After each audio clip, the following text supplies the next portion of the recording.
All right, welcome back. We're going to continue our conversation with the Trump campaign political director, Chris Carr. He's now joined by the Trump campaign's national field director, Elliot Echols. Gentlemen, welcome back. How are you all? I want to focus this segment on the importance of mail-in and absentee ballots in this election. But before we get started, you guys are sitting in Minnesota right now, if I'm not correct, right? Is that a yes?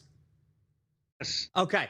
The last time a Republican won Minnesota was 1972. Ironically, that was the first year that Joe Biden was elected to the Senate. But needless to say, that's a long time ago. How confident do you guys feel like you can win Minnesota this time, Chris?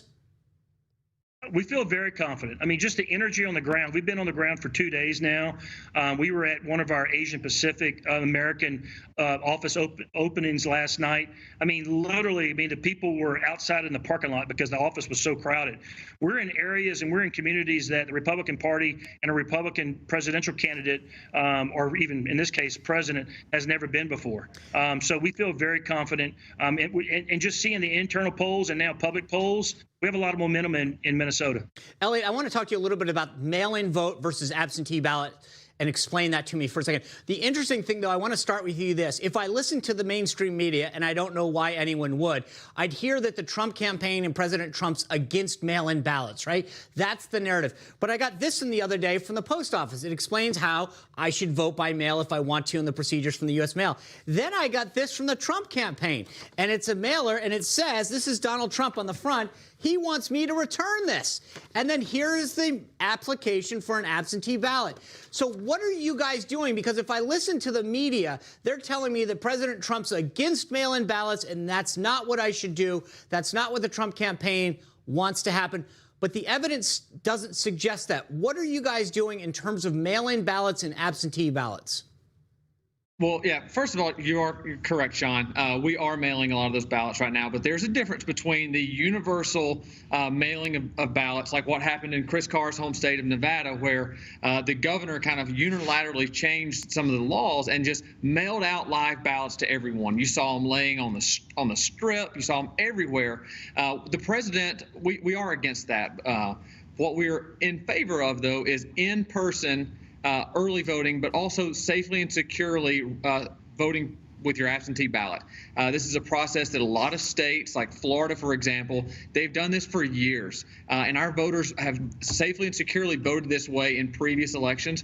We're for the safety and security of requesting an absentee ballot, where you have to fill out your name, you have to sign it, and it's checked and verified, and then it's mailed to you, which obviously what you received is one of the ways that we have expanded our efforts. We are mailing more people absentee ballot applications because of the changing dynamics with COVID this year. So, Chris, I'm a voter in Virginia, and you come knock on my door. Would you rather have me cast this ballot by mail? Would you rather have me vote early, or do you want me to wait till Election Day and cast my vote in person? What's the message you want to voters right now? Well, and that's why I was giving you that example of when I'm actually knocking on a voter's door. We're going to ask you what is your preference in terms of how you want to vote? What makes you comfortable in terms of the method of you voting? Now, obviously, if you're a low propensity voter, which means you don't have a great history of voting and you support the president, we're going to try to get you to vote by absentee, because once we get you to cast that vote by absentee, then we've added a new voter that typically we probably would not have received. So when we do all this absentee ballot request, a lot of it's focused on bringing new voters, new Donald J. Trump supporters into the fold. Whereas when you look at the Democrats right now, yeah, they have a lot of requests that you're seeing being reported among Democrats in a lot of these states. But what we found through our data is that these are typically early in-person voters or election day voters. So they're essentially cannibalizing their election day voters. So when I read these stories, Elliot, that talk about how many absentee ballot requests and how many have been returned on the Democratic side, are you worried about that or not? And I look and I say, oh my gosh, 80% of the ballots have been returned are for the Democrats and only 20. Does that kind of statistic, and I made that one up, obviously, but do those statistics worry you when the media tries to perpetuate that narrative? The media will try to perpetuate any narrative that says that we're behind and tries to scare our voters into thinking that we're going to lose this election. We saw it in 2016. We're seeing it again now. But no, like Chris said, our voters overwhelmingly, they're going to vote in person. And when we look at it, in North Carolina, in Pennsylvania, in Iowa, in some of these states where we've seen these early voting numbers come back, we actually have more new voters than they do. So when you really look at the numbers, when the media, when they don't know what they're talking about and they're perpetuating this, yes, it can come off as scary. But when we're looking at it, we actually have more new voters than they do voting or making these requests via absentee ballot and preparing to vote. Chris, there's a theory out there that I've heard that says people expect Trump to win on election night, and then Biden's going to take all these mail-in ballots and claim victory a week later. Is that something you guys are concerned of? And if so, we've already seen right now the Biden campaign is expanding their legal team. There's a headline that just came out. The Biden campaign is expanding their legal team in preparation for a voting fight in November, according to ABC News. Is this something that you guys are worried about in terms of winning on election night, but then trying to have the mail-in ballots counted afterwards and Biden somehow trying to claim victory after that? Well, we always take this very seriously. And one of the reasons why we're here in this particular office right now in Minnesota was that about an hour ago, we were just in the war room meeting with our Election Day operations team.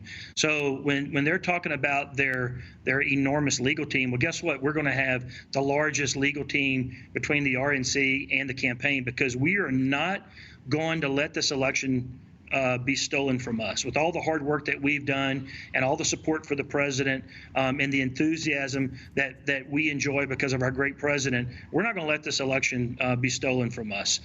So when you talked about us winning on election day, yeah, I mean, I think you're right. We will win election day, but our job is to make sure that we try to win all in-person methods of voting. That's in-person early voting and on election day. And as long as we're bringing in the new voters to the fold, and we capitalize on the enthusiasm of this president, we're going to win when the final count is in. All right, gentlemen, thank you for sharing this insight with us.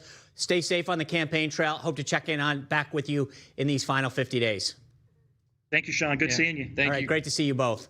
All right, guys, the administration brokered a historic peace deal between Israel, Bahrain, and the United Arab Emirates. It was a big day at the White House. We're going to discuss that when we come back.